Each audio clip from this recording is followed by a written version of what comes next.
आज हम क्लास 12 हिंदी आरो भाग 2 के थर्ड चैप्टर कविता के बहाने का संदर्भ प्रसंग व्याख्या और काव्य सौंदर्य देखेंगे। कविता एक उड़ान है चिड़िया के बहाने। कविता की उड़ान भला चिड़िया क्या जाने, बाहर भीतर इस घर उस घर। कविता के पंख लगा उड़ने के माने, चिड़िया क्या जाने। संदर्भ प्रस्तुत काव्यांश हमारी हिंदी की पाठ्य पुस्तक आरोह भाग 2 में संकलित कविता कविता के बहाने से ली गई है, जिसके लेखक कुंवर नारायण है। प्रसंग प्रस्तुत कविता में कवि ने कविता की शक्ति का वर्णन किया है। व्याख्या इस काव्यांश में कवि ने कविता की तुलना एक चिड़िया से की है, जिसमें कवि ने कहा है कि कविता एक उड़ान है और जिस प्रकार चिड़िया उड़ान भरती है उसी तरह कविता भी उड़ान भरती है। फिर कवि बताते हैं कि चिड़िया को कविता की उड़ान के बारे में नहीं पता है। चिड़िया तो केवल बाहर भीतर इस घर उस घर तक ही उड़ान भर सकती है, परंतु कविता की उड़ान का क्षेत्र सीमित नहीं है। कविता पंख लगाकर पूरी दुनिया में उड़ान भर सकती है। जिस प्रकार एक अच्छी कविता केवल एक देश तक सीमित नहीं रहती है, बल्कि पूरी दुनिया में पढ़ी जाती है। अंत में कवि कहता है कि चिड़िया को कविता की उड़ान का क्या पता है। काव्य सौंदर्य कवि ने कविता की तुलना एक चिड़िया से की है। प्रश्न शैली का प्रयोग है, शांत रस का प्रयोग है, भाषा सरल सहज और खड़ी बोली है, अनुप्रास अलंकार का प्रयोग हुआ है। कविता एक खिलना है फूलों के बहाने।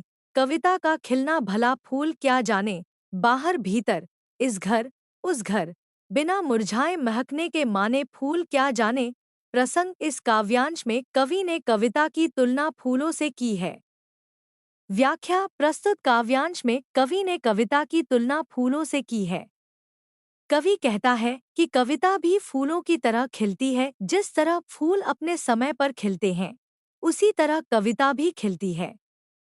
फिर कवि कहता है कि कविता का खिलना भला फूल क्या जानते हैं। फूल खिलते तो हर जगह है, परंतु फिर कुछ समय बाद मुरझा जाते हैं, जिससे वातावरण में आई खुशबू गायब हो जाती है। कविता के साथ ऐसा नहीं है, कविता खिलती भी हर जगह है, परंतु कभी मुरझाती नहीं है। अंत में कवि कहता है फूल क्या जाने कविता का खिलना।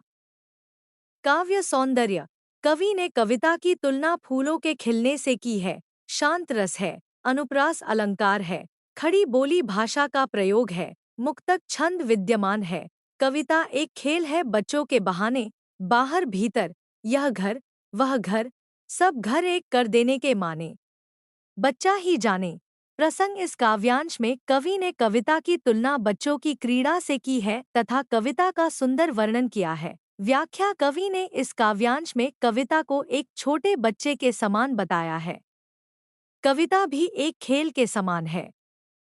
जिस तरह बच्चों के अलग अलग खेल होते हैं, उसी तरह कविता भी अलग अलग शब्दों का खेल खेलती है।